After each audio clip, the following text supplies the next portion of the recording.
An balima Sac Pro TV lagɛbaga bɛɛ lajɛlen Mali kɔnɔ ani Mali kɔkan an bɛ waleɲumandɔn foli lase aw bɛɛ lajɛlen ma aw mana kɛ diɲɛ fan o fan ni ye kunnafoni telima ye k'a da aw bɛɛ lajɛlen tulo kan an b'a jira aw la k'a fɔ dɔgɔkun tɛmɛnen min ye kolonɛl Asimi Goyita a n'a ka gouvernement o ye Irisi ko ka belebele dɔ ni k'o kunbɛn an ka jamana kɔnɔna na Irisi ko ka délégation fo ka taa bila u ka kɛlɛkɛcɛ caman de ma minnu nana an ka jamana kɔnɔna na ka na se ka Mali ani k'a dɔn k'a fɔ Irisi u ka se ka sigi ka fɔ ni k'o kɛ jamana fila o ni ɲɔgɔn cɛ an b'a jira aw la k'a fɔ nin ciradon n'a jira k'a fɔ olu ko nana i ka dɔn k'a fɔ Vladimir Poutine ale ka cira laseli kama an ka jamana kɔnɔna na o bɔra Mali jamana kɔnɔna na k'o kunda Burkina Faso jamana kan an b'a jira aw la k'a fɔ bi bi in na Mali ani Irisi jamana ninnu fila cɛla i ka dɔn k'a fɔ o cɛla ka di kosɛbɛ o y'a jira k'a fɔ olu nana ka na kuma Mali gɛlɛya kan fo ka taa bila Sahel jamana n'o ye cɛnjamayɔrɔ ye ni mankan kɔni bɛ nin waati in na fo ka taa bila Mali ni Irisi ni ɲɔgɔn cɛ min ye teriya dɔ bɛ se ka fara teriya in kan cogo min na fo ka taa bila i ka dɔn k'a fɔ Mali kɛlɛkɛcɛw olu bɛ se ka lakɔkɔ cogo min na kɛlɛ nasara kɔnɔna na ka kɛlɛ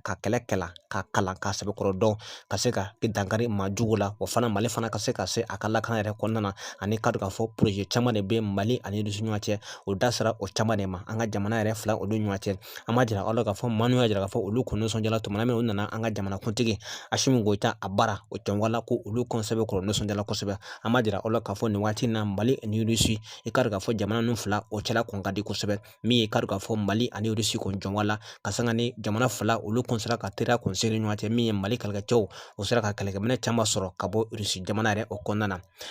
aw gɛrɛsɛgɛ kɛra min ye o de kɛra nin ye ni aw ye maa kura ye aw yɛrɛ y'a bɔ ne walasa min y'an ka kunnafoni nataw o kana fɔ aw kɔ an b'a fɔ sa a k'an bɛn diɲɛ waati wɛrɛ Sac Pro TV chaîne kelen pe min n'a bɛ kunnafoni lakika k'a di aw ma yafa aw sigiyɔrɔ